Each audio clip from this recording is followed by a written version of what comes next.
We are now on record, and welcome everybody. It's wonderful to have you here on this amazing program. The focus of this conversation today is how much value do you place on self-care? We being the amazing Kathleen O'Keefe, energy healer, health coach, and myself, Bronwyn Clee, are absolute devotees. Devotees to self-care, having both neglected our levels of self-care over the I know for me it was over probably the majority of my life, to be honest. Kathleen, what about you? Thank you, Christy. I'm glad. I'm really glad you like my TV voice. Yeah, I tried to like that twice, that comment that took the star away. Yeah, I guess you could say over most of my life, but waved in and out, like there's times where I've really connected to it and times where I've fallen short, badly. So I don't think it's been a consistent and then all of a sudden I got it. There's just been times where I've got a little bit, It's like someone planted the seed and then I kept building on it as I grew in my life, as I got older. It became more important as I got older, as I had children and, so my levels of, importance around self-care has changed and evolved consistently over my life. Same, yeah. In fact, I can hand on heart say that probably up until, this is a really big confession, probably up until 2009, I had deeply and completely neglected myself. My sense of self-worth actually really was that low that I didn't know how to give myself full permission to really honour self-care. I know, right? Like I'm going there, Christy. I am so going there. The tone of my voice. But it's true. It was through complete and utter physical, emotional and spiritual neglect that I almost died in 2009, and sitting in a hospital bed being quite confronted with this, oh my God, I think the lights almost went out. And that sick that I didn't even know that I was that sick until I remember looking at my husband and going, oh, he's really scared. What's happened? And then I remember looking at him and going, where am I? He said, you're in acute care. Like, I don't know why. I mean, I can laugh about it now, but at the time, it was so confronting, and I really hadn't realised how much I had neglected my own health and well-being, because I thought that's what good girls did. Is it self-hate? Pretty much. Det Shepherd, I think it was high levels of self-loathing, but really low levels of self-worth. So I grew up thinking it was really important to care for everybody else, and in caring for everybody else, that would also then help people love me and want me. And there was just a constant war game going on in my subconscious, unconscious minds, and the battlefield with the conscious mind saying, snap out of it, Bronwyn, you are worthy. Subconscious and unconscious always won. They had the balance of power. What is that we feel like such a need that we have to please everybody else, that's so much more important than pleasing ourselves and feeling happy? It's a big one, that one, isn't it? It's huge, isn't it? Yeah, my take on it, like I can talk to my personal story because it's my experience, but I can also then talk to the large body of work I've done with clients who neglect themselves and have repeatedly neglected themselves. And the low self-worth, in most cases, most of the client work that I've done is generally related back to their belief system, where there were points in time, defining moments, life-changing events that then informed this sense of I'm not worthy, I don't deserve, I'm unlovable. Yeah. And sadly in my professional experience, most people, up until 2009, I avoided on the internal layers. I avoided actually exploring what was really going on. I was great at doing the external work, on putting on the facade of I'm fine. I'm fine. I'm fine. I'm fine. Truly, I'm fine. When I wasn't. I just wasn't. Greg, I'm just going to ask you to hold on a second if you can, because I've just noticed this chat stream has just kind of gone crazy. If I can flick over to the questions. Oh, it's you. Beautiful. So that's you asking the two questions there. Is it self-hate? And I can't see the other one. Self-sacrifice is valued over self-development. Quite often. Kathleen, I'm hoping that you've had a chance to manage that chat stream. I just saw this big rush of it must be coming up a bit late. It's been coming through quite consistently for me. Has it? It's just they're just people that are just stating things. I just go to Nella's. Nella says, I look for others to care for but neglect self, possibly seeking approval. And that takes me back to an analogy that I use a lot with clients around that mirror reflecting, stuff that's going on outside of ourselves is usually reflecting something within.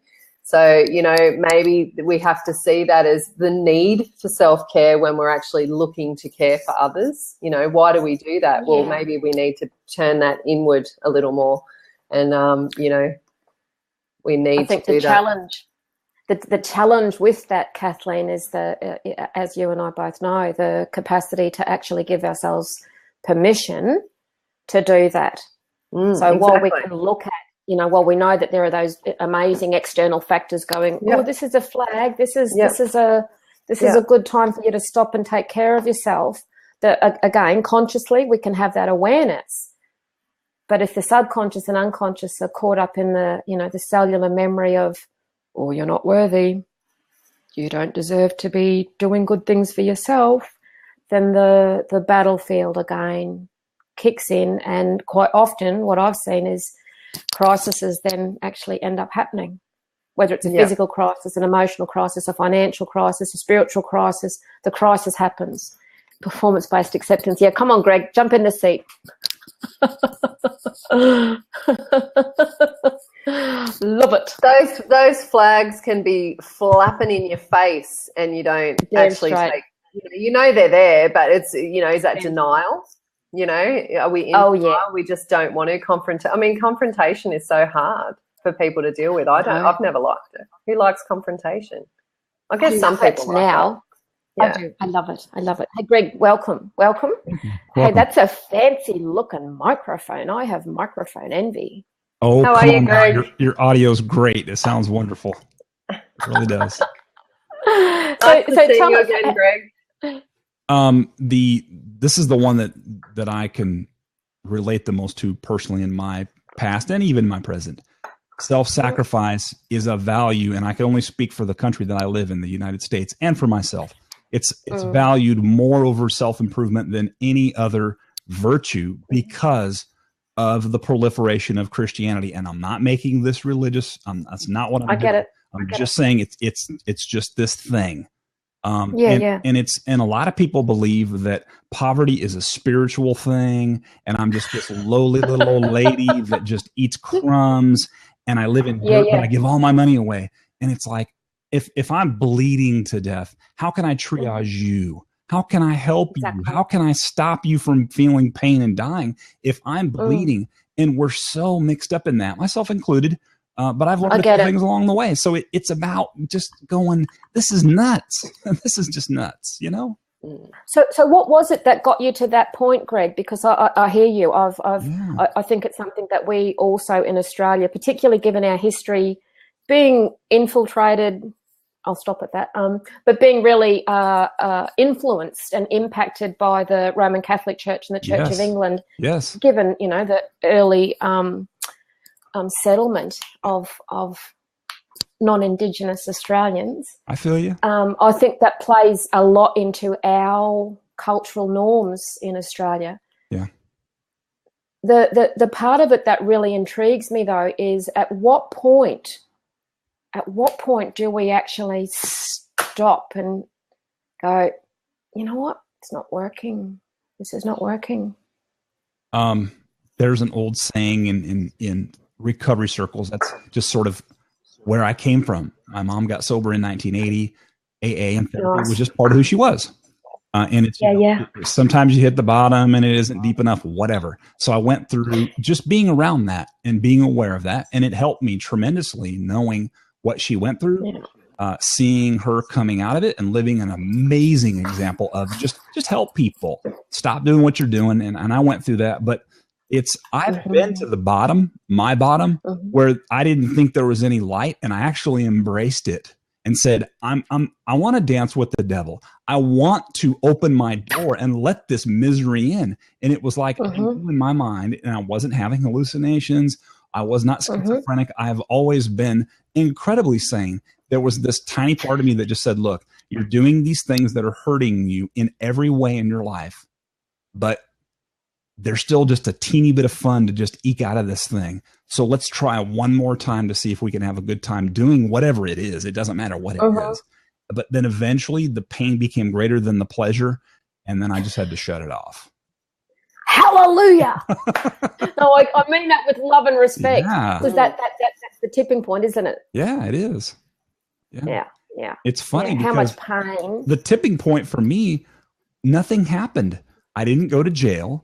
I didn't get, thrown in the drunk tank for 2 nights, whatever. I didn't get a DUI. I didn't flip another car. I didn't wrap it around another pole. I just woke up one morning and just said, I don't really want to feel like this anymore. And what happened was the accumulative experience of my mother's recovery and just people being good to me and me being good to some people. I didn't go out there and just hurt everyone. I did hurt some people. I just said, I don't want to do this anymore. And I didn't call up everybody I knew in my family, go, I'm going to finally quit doing all this. It just happened. And almost immediately, my life just exploded in positive ways. I mean, it was very quickly within a very short period of time. Do you know what I hear in that? I hear that was an experience of acceptance and permission giving. Yeah, definitely. That you reached a point of just accepting that, you know what, I've had enough of living that particular way. Now I'm going to give myself permission to do it different. Yeah. Yeah. I love it. One of the things that is really kind of new for me, it's only been going on for maybe a year and a half for me, when we talk about self-care, is float tanks. Sensory deprivation is an amazing experience. And I actually have a tank at my house. Oh my God. And it's crazy. Wow. I've had it for 9 months. And you know what? I'm going to be totally honest with you.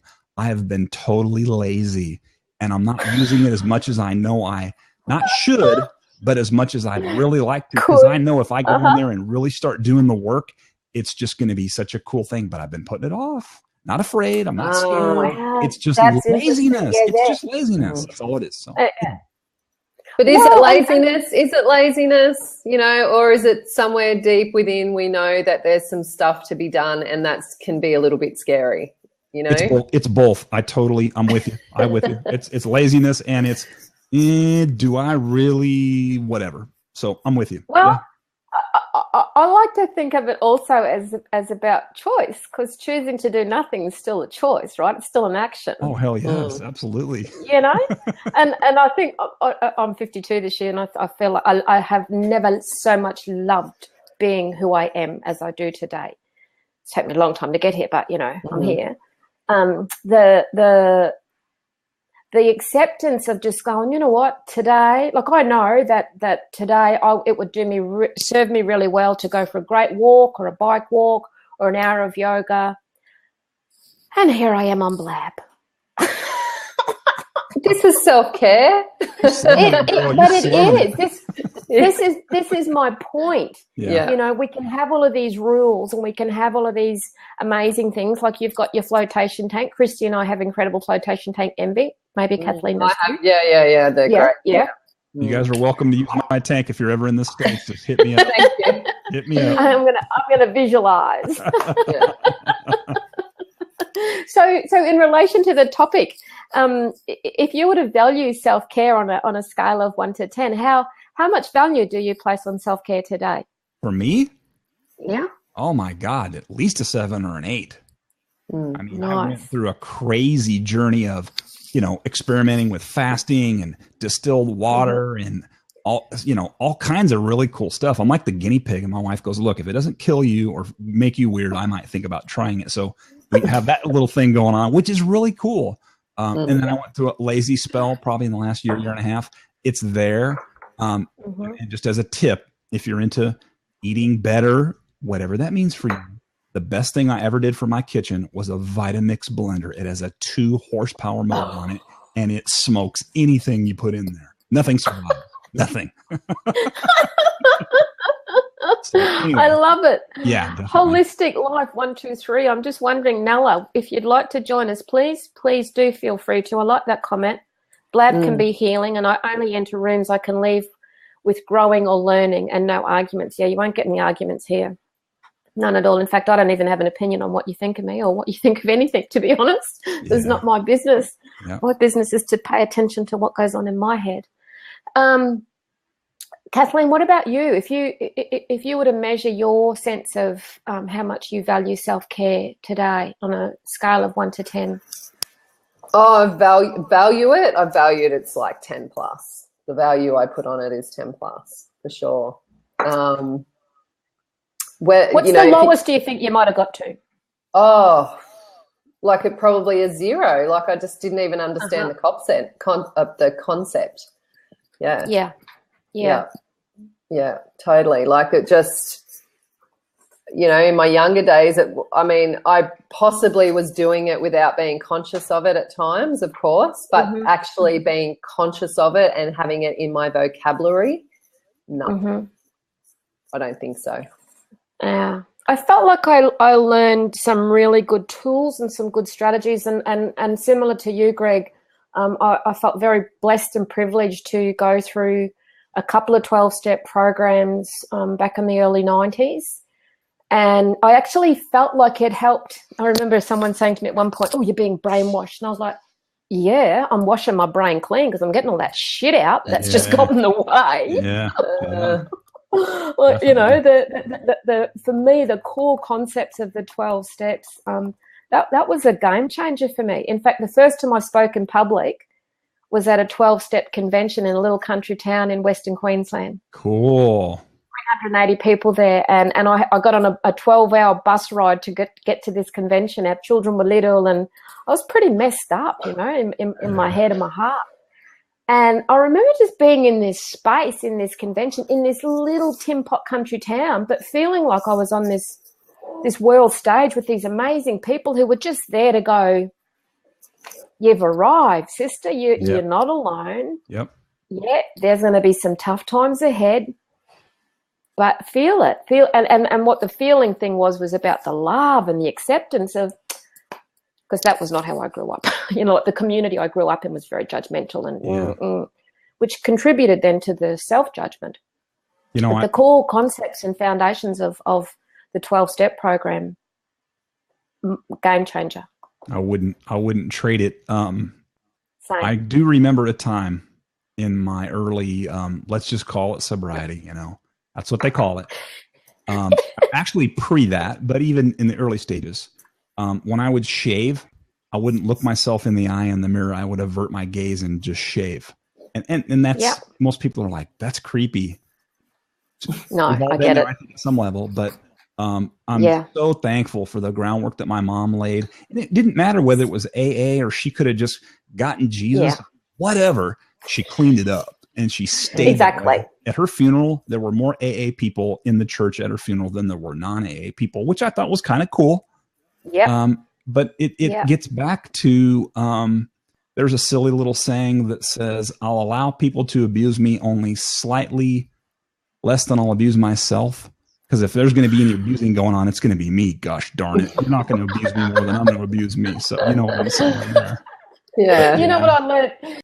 In 1992, I remember going into, because I'd been in Al-Anon, right? Because my dad, Irish Catholic, chronic alcoholic, who I love to bits. He's just, he is a really beautiful man, just slightly messed up. But I remember I'd spent 12 months in the Al-Anon community, right? And then I was like, I hit this wall of going, actually, you need to be at the back with the old fellas because you've got a lot of shit going on here. I remember the first AA AA meeting I walked into, and this old man, he'd known me since I was probably 3 or 4, right? A really gravelly old voice. And he goes, "What are you doing here, girly?" I'm like, I think I've got a drinking problem. And he looks at me and he goes, "You got a stinking thinking problem, not a drinking problem. I know your father." I was like, oh, God. Yeah. So he refused. He was an amazing old man, but he refused to allow me to say, "Hello, my name's Bronwyn and I'm an alcoholic," because he kept drilling me with this, "You got this thinking problem. You sort that out and drinking's not even going to exist for you." Because, you know, I did spend a fair bit of time in his arms, you know, in his wisdom. Yeah. And he really helped me get clear that it wasn't a drinking problem that I had. I was prone to want to self-medicate, but it wasn't like I'm just going to drink all the time and drown my sorrows. He saw it. He saw what was going on that I couldn't see. And his parting, I spent about 6 months out the back, but I was never like, you know, in the, like when I say out the back, it's kind of common terms in the AA world. Yeah. I was never allowed to be in the inner circle. But one of his parting gifts that he gave me was, I remember saying to him one day, "Frank, I grew up a Catholic and I just don't really, I don't fit there." And he's gone, "It's like this, girlie." Never, ever called me Bronwyn. "It's like this. Religion is for people who pray not to go to hell. Spirituality is for people who've been to hell and back." Yeah. I was like, that fits. I'm going to do that spirituality thing. There's an old thing. If you're having a relationship argument and your partner says, "Go to hell," you say, "I would if I knew you weren't going to be there." It's just a play on that situation. Hey, really nice to be able to share that, because I don't often talk about that stuff. Yeah, it's amazing. So thanks for opening up that door. One of the things I used to say back in the early days when I finally stopped being such a maniac was, the day that I decided to stop drinking, my liver voted me man of the year. They're like, "Thank you." Or another one, and it's interesting. I would say I was the guy that was on the most wanted poster at a Mothers Against Drunk Drivers meeting. I mean, I was just a complete maniac. But the reason why I'm bringing that up is this. I got to a point, even at nearly 20 years of total abstinence from all chemicals, where I still found myself identifying who I was with that. Not the bad. Wow. Not the ooh, it was bad. And I was identifying with purely being a person who didn't drink anymore. And I got sick of that. So that was then I turned. I mean, we grab on to anything we can grab on to, don't we? It's like, come on. So, you know. Well, Kathleen, Bill Wilson is the name of the guy who wrote the 12-step program. I don't know if you're. I haven't read it, but I know that along the way through healing and doing different programs, stuff from the 12-step program has come up. It's been incorporated, you know, codependency and all those kind of things were made. Were brought to my attention from the 12-step program. And I always love that little prayer of Serenity. Yeah, the Serenity prayer. You know, I love it. I love it so much. Yeah. Well, I've believed for a long time now that if Bill Wilson were alive today, because I do believe that a lot of the work he did, the groundbreaking work he did, it actually was about self-care. Yeah. It actually was about helping people through addictions learn that when we actually cared about ourselves and cleaned up our thinking, we were able to have a very different life. But very few people knew that before he passed, he was actually working on some bloody groundbreaking research. And it was the topic of it was alcoholism, the biochemical connection. I don't know if you're aware of that, Greg. It went out of print because it wasn't deemed an official piece of AA literature. But once I got my hands on that and made sense of it, nice one, Juanita. Thank you for that. Bill Wilson, just an incredible man. I started to think, you know what, if Bill Wilson were alive, this was in the 90s as I'm having this epiphany. If he were alive in the 90s, I reckon he would have called the 12-step program Addictions Anonymous. And we all would have signed up. Yeah. Instead of just Alcoholics Anonymous. Well, isn't that where it's kind of expanded to now? Like, I mean, it's not just alcohol. Not really. No? Not really. No, there's Overeaters Anonymous, Addictions and Narcotics Anonymous, Alcoholics Anonymous. Yeah. But no, there's a very strong boundary around what's in and what's out. And one of the things that for me I was always quite challenged by was the restriction around reading any literature that wasn't AA endorsed. Because I always felt like, you know what, there's so much more that we need in that healing therapeutic journey. Yeah. So, but very, like you said, Greg, will remain forever grateful for what I learned in that foundational work, because it was phenomenal. I did probably 5 meetings a week for probably about a year. And to get a sponsor I just became really good friends with. He moved to Mexico to retire, and he died later. It's just a really good guy, old grizzly, unfiltered Pall Mall, hardcore coffee, screw the Pope, and just bitter, but that's okay. He was sober. It was all good. And we didn't trade any of that for anything. This is what I found after about probably a year and a half in AA. I found that if I were to remain there, and this is just simply me, that I would forever remain subjugated to the idea of being powerless over that substance. And that's why I left. That's just me. That's just me. Yeah. I get it.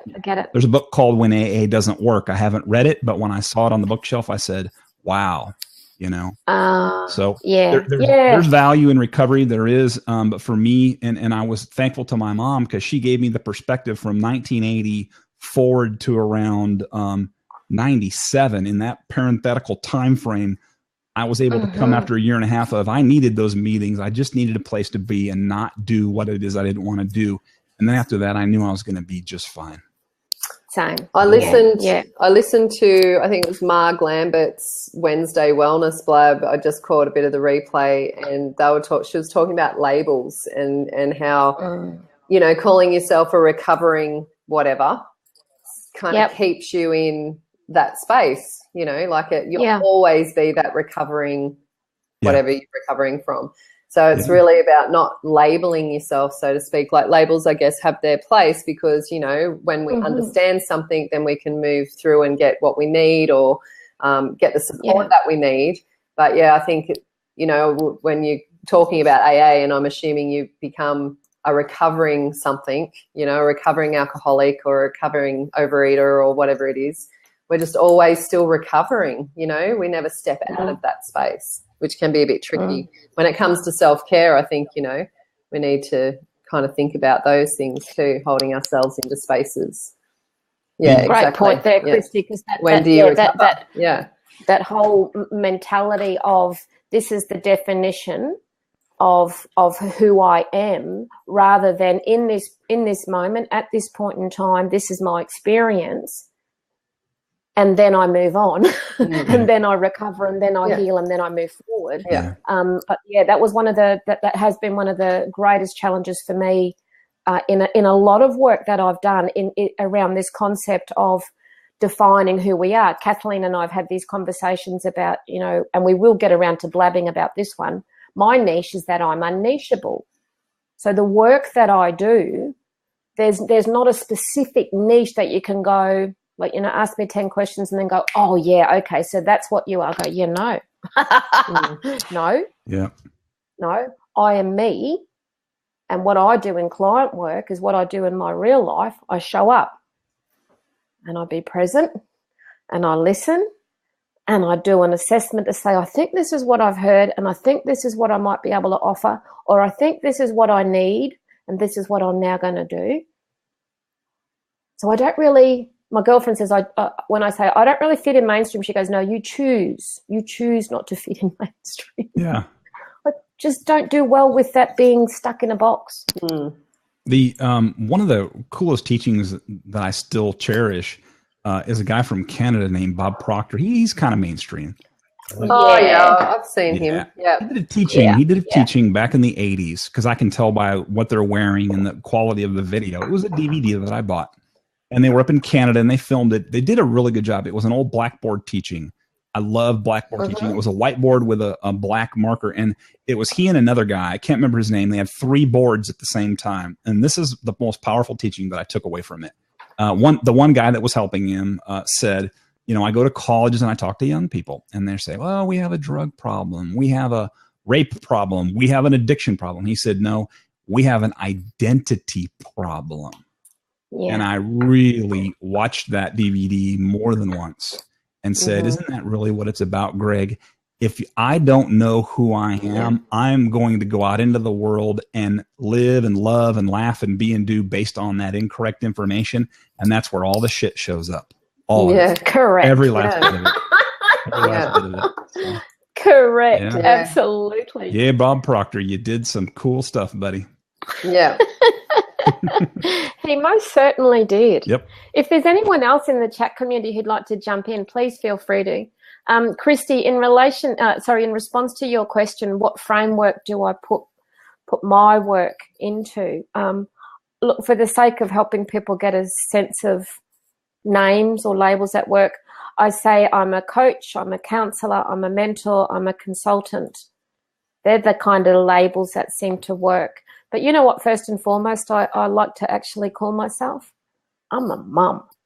That's the goddamn hardest job I've ever done. Yeah. Yeah. There's a lot more depth to that than I think most people realize, and that sounds ludicrous coming from a person who doesn't have the ability to birth children, but ultimately that's what the planet Earth is. It's a womb. It is a birthing place. And if you have the ability to do that, and how you particularly showed up gender-wise, you have a stronger connection to the Earth than the opposite gender does. Doesn't mean there's less value. It just means if you've experienced it and you feel that very deeply, there's a reason for that. It isn't just this willy-nilly thing. Oh, I do or I don't. If you feel strongly about that, there's a good reason for that. Yeah, absolutely. And I do. And I have to say, on topic, the reason why I always, first and foremost in my head, when people say, what do you do? That is always the first thing that comes to mind. I'm a mum. And I'm talking about when people in professional circles go, oh, so what do you do? I'm a mum. And I kind of find myself sometimes stopping myself saying that first, because that's really not what they want to hear or what they want to know. But that what I learned in those foundational years as being a mum, I was a mum at 21. There is no university degree that could teach me what I learned from that. My children grew me up. Our children, they grew me up. They taught me how important it was to care for myself, because I learned through them that I couldn't say to them, this is what you have to do, and then not do it, because they learned to quickly challenge me on that, because I had taught them how to have healthy communications. So, I remember our eldest daughter at 15, she's now 31 and a mum to 2 children. At 15, she came to me and she said, are you going to be a strong woman for the rest of your life, or are you going to learn to be a woman of strength? I was like, oh my God, how do I do that? How does that come out of a 15-year-old's mouth? Is that what I want to know? As in, why? Where did that come from for her? Why was she had seen me be a very protective, reactive mother because of my own painful past. I had tried to, and I was the epitome of the mother lion, tried to, protect these children from the world. And if anyone come close to my kids, or if I thought there was going to be any hurt, I was the one that was prepared to come out actually swinging, not my husband. I was the one that was ready to just go to war for these children. So she was watching and learning and going, hang on, there's something not quite right about this. We know that. And she was able to say to me a few years after that conversation, when you and Dad would say that you would kill for us to keep us safe. And I was like, yeah, we would. And she's like, yeah, Mum, did you ever think about how scary that was for us? I went, no, I thought it was really important that you knew that. And she's like, no, it frightened the bejesus out of us, because we thought if someone hurts us and Mum and Dad kill, then they go to jail, and what happens to us? Yeah. Like, oh my God, I hadn't thought of it like that. Yeah, absolutely. I can relate to that, because having my kids is probably it is what turned it around for me. When I tipping point. Yeah, when I when I look back and go, what is that part of my life that I actually turn around and go, oh, I have to make this about me, was when I had my kids, because I wanted better for them, but being their role model, I needed to be better for myself first, you know, so I could be that role model that I wanted for them. Because, you know, I can't have it. You can't expect something from someone and be doing something different. And that's where I felt, I come from a loving family, but I didn't feel very well guided, you know, because, you know, I had like older brothers and people in my life, family members saying, oh, you should be doing this, or you should feel like this, or you should think like this. And yet they weren't coming from that space of experience. They were doing something different. So I had to really learn my self-care through my kids. Yes, and I definitely. When you say that, they have made me grow up. Yeah. Oh God. I'm just going to accept Justin in here. And Nella, I think that's Nella Holistic. I'll jump out, give somebody else a chance to come in. Thank you. Hey, no, hang on, Greg, please, man, hang on. Nella, I'm going to come back into you, Justin. Hang on, buddy. Nella's got a question there about her heart chakras. I actually want to ask Kathleen to respond to that because there's going to be another blab about that whole topic, Nella. Like I said at the beginning of this conversation, Kathleen and I are we've written a 12-week self-care program. So we are very keen to have an opportunity to talk a bit more to that. Timing wise, we've got 13 minutes left, I think, in this conversation. So I'm going to go over to you first, Justin. Nella, please, if we have to park it and come back for another blab, please know that we will. I'm not ignoring you, but that's a bloody big question. That's it. Hey, Justin, in response to your question, where do you think the tipping point is that self-care turns into selfish care? For me, that's a bit of a no-brainer. The difference for me is self-care is about doing what I need to do so that I can then actually do more for those that I love and care for. Oh, I absolutely agree with that, because you can't give away what you don't have. And if you're trying to provide health, or Greg, looks like by your username and everything, wealth or love or happiness, whatever it is you're trying to, that, you know, uniquely you are great at helping share with the world, you can't do that if you don't first take care of yourself. So no, I totally side with that. Seems to be, like I was on a blab the other day talking about like if health discussions should be a private affair. And I don't think people consciously enter into sometimes that when they are, and there's definitely exceptions when they should be, right? Different private deals. But a lot of times if it's like back pain or something like that, and they've kind of fed up with healthcare, they're focusing on self-care, and then they don't mean to, but it very becomes selfish. They don't mean to, they're not trying to be selfish, but it all becomes about them instead of, I think, taking the best of what, you know, healthcare has to offer, the best of what self-care has to offer, putting them together. And that's kind of what I refer to as welfare, obviously not food stamps, but as in community care, as in, you know, hey, like you guys take care of yourself, choose yourself first, be the best version of yourself so you can go out and serve the world to the best of your ability, but also so that, you know, we're each going to look out for one another as just one human to another, you know? So that we've kind of lost that. Yeah. That's kind of what I was getting at.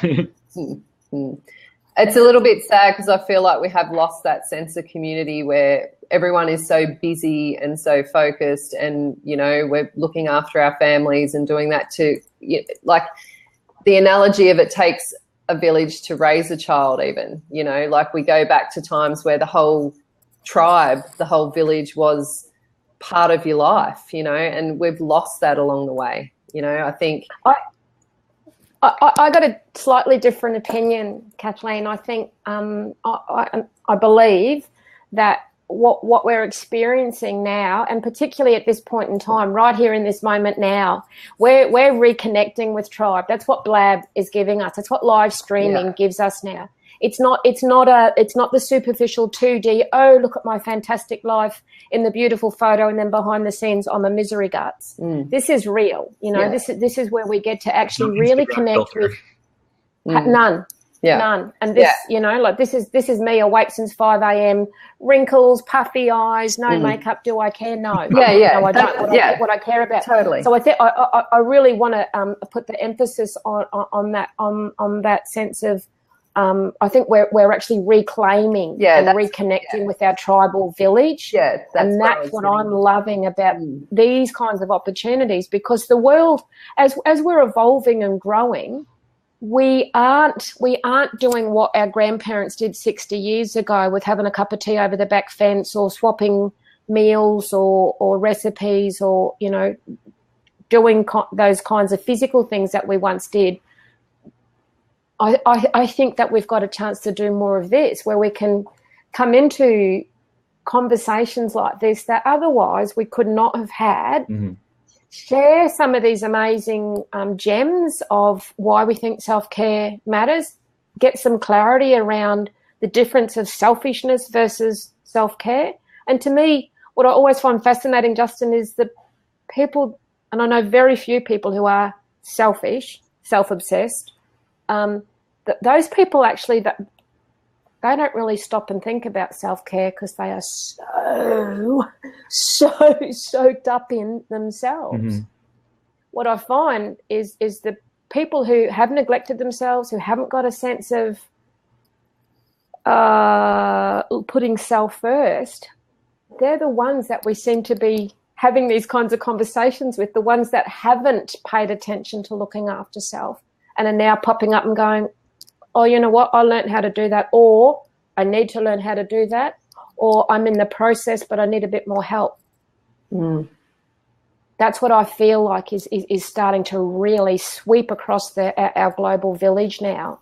Yeah. And it's kind of like, you know, we can put our hands out and go, okay, let's do a little bit of this intentional hand-holding. I love it. Yeah, that's it, because times have changed, and that's where I wanted to go with that. It's like it can't be the same as it was, and I think it's just the perception around that has to change, because a lot of the time if I can't help someone, I was suffering from guilt, my own sense of guilt of not being able to, or not not wanting to, really, because I was going to stretch myself so far that it just wasn't self-care.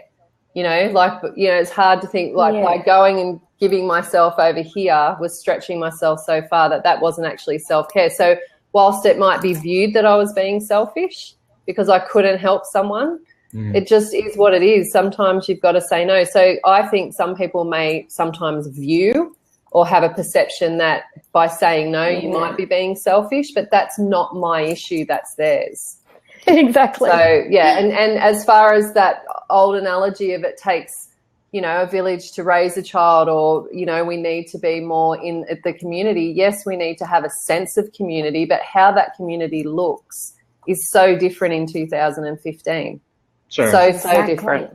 And Blab is a great platform that's helping reconnect people. And I think I would say right now, some may agree, some may disagree, but you know, it's one of the best ways. I mean, there's a lot of other live streaming stuff coming up, but you know, Periscope is great, but it doesn't allow people to meet digital eyeball. I mean, you have one broadcaster and they're talking at people, rather here we're actually having a dialogue and we're talking with each other. And I think that's you know, way more powerful and helps build that like, know, and trust factor better. And you know, the learning through discussion is, you know, so awesome. I love it. Yeah, same. One of the interesting points that I just heard, Sarah Moore, she's an amazing young Australian mum doing some brilliant work, and she just posted in a community that I'm a part of, that she has established, this comment about, you know, if anyone in this community is struggling with Periscope, let me know. I'm happy to help. And I responded and said, I hit a wall with Periscope, and I've been on Blabs with Sarah, and we've actually spoken on the phone. And she replied and said, yeah, well, some people do better with monologue than dialogue. And and the other way. It just snapped it. It just snapped it for me. I was like, oh my, because Kathleen and I've talked about this. What it seems to be, and I've never done Periscope, I'm primarily a podcaster, the circuit is only running from one source. The energy never flows out through another human being and comes back to the other human being. It's not circuitous. Podcasting is an extension of radio. which is very one way, or if there is a connection, it's sort of a delayed synergy. I hear it, I absorb it, I think about it, and then later I react to it or become socially more aware or whatever. Video is extremely immediate. And think about it. If I say to you, bird, you don't think BIRD, you look at the bird in your mind. We're visual creatures. That's why Blab is blowing up, and Google Hangouts are really cool, and they're amazing. And that's why people are really digging on this really, really hard. Yeah, I agree. And I think what's sitting underneath it is this reality of there are more and more of us wanting to do this. Like, we're pack animals. So we want to know who we howl with, where to howl, how to howl, when to howl. And then we can go, yeah, cool, beauty, I've got it. And when my dog hears a siren in the distance and she howls, she throws her head up and her little ears go back and her little lips curl, and I just laugh because it makes me so happy to see her. Yes, she's domesticated. Yes, she's confined to my house. But there are things about her that I will never try to change. And I'm just like, you howl your little ass off, girl, because that's who you are. You're a pack animal, and that's what pack animals do. It's beautiful. That's us. Beautiful. As humans. Yeah. It's interesting. Justin, you're going to say something? Oh, it's interesting. It's like, because I saw the title about self-care, and I think part of it, and we've kind of maybe looping back around to it, but also kind of gone on this relatable tangent of communication, old, new, the different platforms we have access to and how we use it to form communities and to practice self-care and also welfare as in community care. Because Greg, you have a podcast, you said? Yeah, I saw, and I mean, I listen to tons of podcasts. Actually, I think I might even recognize your logo. I can't say for sure I subscribe because I'd have to look. I literally am a podcast junkie. I even subscribe to Podcast Junkies. That's when you know you have a problem. Yeah. I love it. Hi, my name's Justin and I'm a podcast junkie. Yep. I literally, not that I listen to every day, but I subscribe to something like 275 or something. Oh, wow. But you know what? Here's the thing is it's like there's a time and a place to communicate differently. Like, it'd be weird if you tried to Periscope, take the same way you Periscope on here, because everybody would be like, wow, so-and-so's just talking, and they're never listening. And same thing, if you can't just sit on Periscope quietly and listen. Same thing on all the different social media platforms. So it's interesting. I find it kind of interesting, like interesting challenge to go, and I don't think everybody has to do them all, but go, which ones do you enjoy, and how can you provide value in the confines of a tweet or an Instagram, whether it be a picture, an infograph, 15-second or less video, and then how can you provide value on Blab or Periscope? So it's interesting how, the communication, building the community, self-care, it's all kind of connected. Well, it all fits for our different learning styles, doesn't it? So, some of us are far more visually stimulated, some more audio, some more kinesthetically, but I seriously don't think we're going to, as to the best of my knowledge, I haven't heard of there being any troll-ish behavior on Blab. Yeah. Hey, guess why? I haven't come across any. Personally, I haven't come across any. Well, and I like both on here and on Periscope. They make it, if there is, and there is, they make it so easy, right? You can X somebody out. I think they even have now over here, like the little. There was like some little hazard. Yeah, little triangle. Yeah, little hazard triangle. I lost it now, but so there's that, and awesome. Yeah, luckily I've never. One time on a Blab that I hosted, I had to X someone out of the video, and they weren't actually like cursing. There was no nudity. It was someone. It was like a younger. I don't know. I put a teenager, and he didn't. I don't know if he knew what it was using for, and he was quiet, but he was kind of every once in a while like making a face. So I was like, okay, well, we're gonna move on. Bye. Yeah. I mean, if that's the worst, I'm sure there are worse things, but that was the worst thing that ever happened to me. And I'm like, okay, so a younger kid was making some faces, like whatever. It's a first world problem. It's a first world problem to deal with, isn't it? I had to click the button to fix it. Oh no. Exactly. Yeah. Hey, I am committed to time, and really want to honor the time that we've had here today. Really enjoyed this conversation with you all. Thanks, Bron. Yeah. fantastic to have two Bellas in here, I have to say. It's always good to have a balance of that energy. Follow on Twitter. Yeah, I just follow on Twitter. Hey, and Greg, by all means, I'm fairly sure I can speak on behalf of Kathleen and I. Love to know more about your podcast. If you've got scope for us to, if you want to know, the podcast junkie. If you'd like to know more about the work that we're doing, please by all means give us a shout, because we're pretty excited about having an opportunity to collaborate. Good stuff, absolutely. And Justin, likewise, don't know what you do. A little bit of everything. He's unleashable. Come join us on our blab to be about our niches that we're unleashable. Oh, okay. Me and Kathleen. I just subscribed to it. Don't have you put anything up yet, Bron, for that one? No, we haven't yet. We had one scheduled, I think, for a couple of weeks ago, but had to reschedule it. Well, had to replan it and didn't get that date put back up. But definitely happy to put that one in. Please come join. And off to bed. Thank you. Thanks, Greg. Nice to see you again. Thank you so much. Podcast. Bye-bye. Thank you, everybody. Appreciate it. All right. Nice to meet you. See you, Bron. Thanks for today. I'll talk to you soon. Yeah, look forward to it. Okay. Thank you. Bye. Bye. Bye.